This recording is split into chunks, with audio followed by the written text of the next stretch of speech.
Perkenalkan semuanya, kami dari kelompok 1 kelas 1C yang beranggotakan Alia Lapselia dengan NIM 2506780, Eva Fazilatunisa dengan NIM 2506566, Meilani Rahmawati dengan NIM 2506015, Rahma Meliana dengan NIM 2506956, dan Tania Irma Rusmayanti dengan NIM 2505995. Tujuan video ini untuk memenuhi tugas ujian tengah semester dari mata kuliah Pendidikan Agama Islam dengan materi metodologi memahami Islam. dan dosen pengampu Ibu Dr. Ani Nur Aini, SPD MPD. Selamat menyaksikan. Assalamualaikum warahmatullahi wabarakatuh. Saudara-saudaraku yang dimuliakan Allah, Islam adalah agama yang sempurna. Allah berfirman dalam surah Al-Maidah ayat 3 yang artinya, "Pada hari ini telah aku sempurnakan untukmu agamamu, dan telah aku cukupkan nikmatku kepadamu, dan telah aku ridhoi Islam menjadi agamamu." Namun, kesempurnaan Islam hanya bisa dirasakan bila kita memahaminya dengan cara yang benar. Seringkali, kekeliruan dalam memahami Islam bukan karena ajarannya yang salah, tetapi karena metodologi kita yang keliru dalam menafsirkan dan mengamalkannya. Ada beberapa poin dalam memahami metodologi Islam. Yang pertama, Islam harus difahami secara menyeluruh atau kafah. Allah berfirman dalam surah Al-Baqarah ayat 208 yang artinya, "Wahai orang-orang yang beriman, masuklah kamu dalam Islam secara kafah atau menyeluruh." Artinya, jangan kita ambil sebagian dan tinggalkan sebagian yang lain. Jangan hanya semangat dalam ibadah ritual, tetapi lupa pada keadilan sosial, kejujuran, dan kasih sayang. Islam tidak hanya di masjid, tapi juga di pasar, di sekolah, di kantor, dan di rumah. Memahami Islam kafah berarti menyeimbangkan antara ibadah dan muamalah, spiritual dan intelektual, akidah, syariah, dan akhlak. Yang kedua, sumber dan metode yang benar. Islam bukan hasil pemikiran manusia, tapi wahyu dari Allah Subhanahu wa Ta'ala.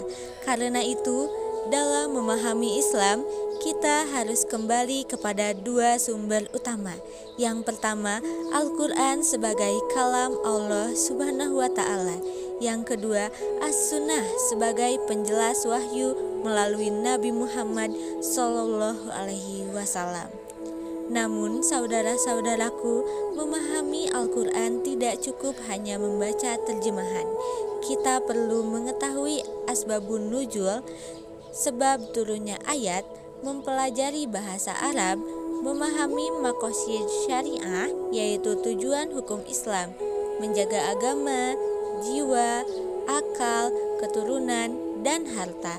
Tanpa itu semua, seseorang bisa salah menafsirkan dan bahkan menyimpang dari makna sebenarnya. Ketiga, pendekatan dalam memahami Islam. Islam bisa dipahami melalui banyak cara. Yang pertama, pendekatan teologis yang menegaskan hubungan kita dengan Allah. Yang kedua, pendekatan historis agar kita tahu konteks ayat dan hadis. Yang ketiga, pendekatan sosial agar ajaran Islam bisa diterapkan dalam kehidupan masyarakat. Dan yang terakhir, pendekatan ilmiah dan rasional agar ajaran Islam relevan dengan zaman modern. Dengan pendekatan yang seimbang, Islam akan tampak sebagai agama yang rasional, spiritual, dan humanis.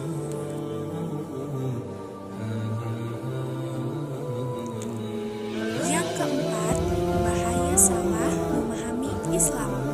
Hadirin rahimakumullah. Tanpa metodologi yang benar, Islam bisa disalahpahami. Ada yang terlalu tekstual, memahami ayat tanpa melihat konteks, hingga bersikap kaku dan keras. Ada pula yang terlalu liberal, menafsirkan seenaknya dan mengabaikan kaidah syariat. Padahal Islam adalah jalan tengah atau ummatan musaton, umat yang moderat dan adil. yang kelima yaitu implementasi dalam kehidupan. Mari kita jadikan Islam bukan sekedar identitas, tapi cara berpikir dan bertindak. Ketika bekerja, jadikan Islam sebagai etika. Ketika berilmu, jadikan Islam sebagai panduan. Ketika berinteraksi, jadikan Islam sebagai akhlak. Karena memahami Islam dengan metodologi yang benar akan melahirkan umat yang cerdas, beradab, dan berakhlak. Saudara-saudaraku yang dirahmati Allah, mari kita belajar Islam dari sumber yang benar, dari guru yang amanah, dengan hati yang bersih dan niat yang ikhlas. Jangan merasa cukup dengan sedikit ilmu, tetapi teruslah mencari kebenaran hingga akhir hayat. Semoga Allah memberi kita petunjuk untuk memahami Islam dengan cara yang benar, mengamalkannya dengan ikhlas, dan menyebarkannya dengan penuh kasih sayang. Allahumma inni as'alukal huda wassadad. Artinya, ya Allah, aku meminta kepadamu petunjuk dan kebenaran. Hadis riwayat Muslim. Wassalamualaikum warahmatullahi wabarakatuh.